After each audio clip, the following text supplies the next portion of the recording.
Saudara mahasiswa Universitas Terbuka, saya Darmawan. Kita seringkali di masyarakat umum sering ditanya, apakah kita berharap diberi uang 1 juta hari ini atau 1 juta entah kapan di kemudian hari. Di dalam ilmu manajemen keuangan, ini sering dibicarakan di dalam sebuah teori namanya bird in hand theory.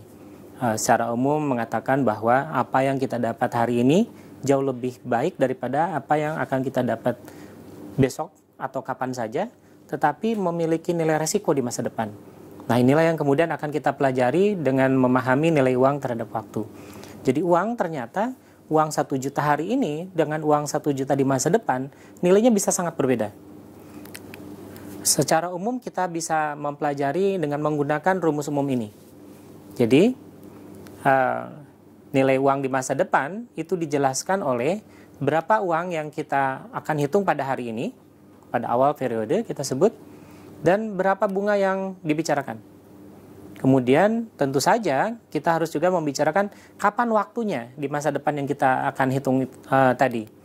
Jadi kalau kita lihat rumusnya sebetulnya sederhana, tetapi seringkali mahasiswa salah dalam menghitung, para pembelajar salah dalam menghitung karena ada beberapa kalimat yang suka ditambahkan di dalam permasalahan sehari-hari.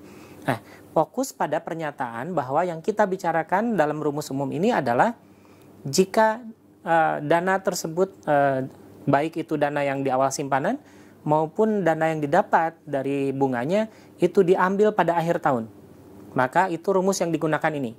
Jadi catat, yang paling penting adalah dana secara keseluruhan baik pokok maupun bunganya diambil pada akhir tahun. Kita ambil contoh misalkan dana yang kita bicarakan adalah 1 juta. Tadi yang sesuai dengan pembicaraan awal, itu dananya 1 juta. Kemudian kita membutuhkan besarnya bunga. Besarnya bunga misalkan kita sebut saja 15%. Artinya kurang lebih itu 0,15. Kemudian waktu yang kita bicarakan katakanlah 2 tahun yang akan datang. Maka untuk menyelesaikan pertanyaan berapa nilai uang ini, uang 1 juta ini di masa depan, maka pertama kita tuliskan dulu, biasakan menuliskan rumus umum.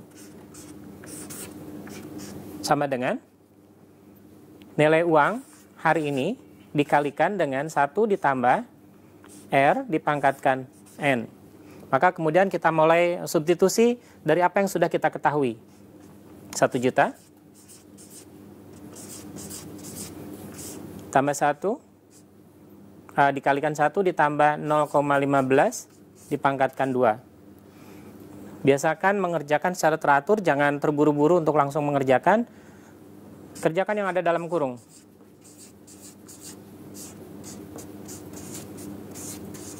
Kemudian 1 juta ini dikalikan dengan 1,15 dikuadratkan. Itu sekitar 1,3225. Artinya jika kita kalikan maka nilai uang 1 juta 2 tahun yang akan datang dengan bunga sebesar 15% adalah 1.322.500. Nah, harap diingat kembali, saya tegaskan bahwa rumus ini hanya berlaku untuk jika kita menghitung dana kita itu akan didapat dalam sekaligus. Jadi baik nilai simpanan awal maupun bunganya didapat pada akhir periode. Bagaimana kalau misalkan kita mendapatkannya berkali-kali di tengah masa itu? Maka kita rumusnya bisa menggunakan rumus yang lain. Nah, kalau kita lihat, sebetulnya Excel juga sudah memberikan perhitungan yang mudah untuk kita gunakan. Kita bisa menggunakan Excel, caranya dengan menuliskan huruf pada sel yang mana saja, sama dengan FV dalam kurung berapa bunganya, titik koma, berapa waktunya, titik koma, berapa pengembalian. Ini pengembalian yang saya ceritakan tadi. Kemudian tuliskan uangnya. Uangnya jangan lupa ditulis dengan angka negatif 1 juta. Dengan cara ini Anda akan lebih mudah. Sedangkan jika Anda ingin menggunakan uang ini mengambil berkali-kali, tambahkan rumusnya hanya tambah M saja. Kalau misalkan Anda melakukan ini, Anda akan lebih paham. Saya berharap Anda paham apa bedanya dengan pengambilan berkali-kali dengan pengambilan yang hanya satu kali ini. Terima kasih.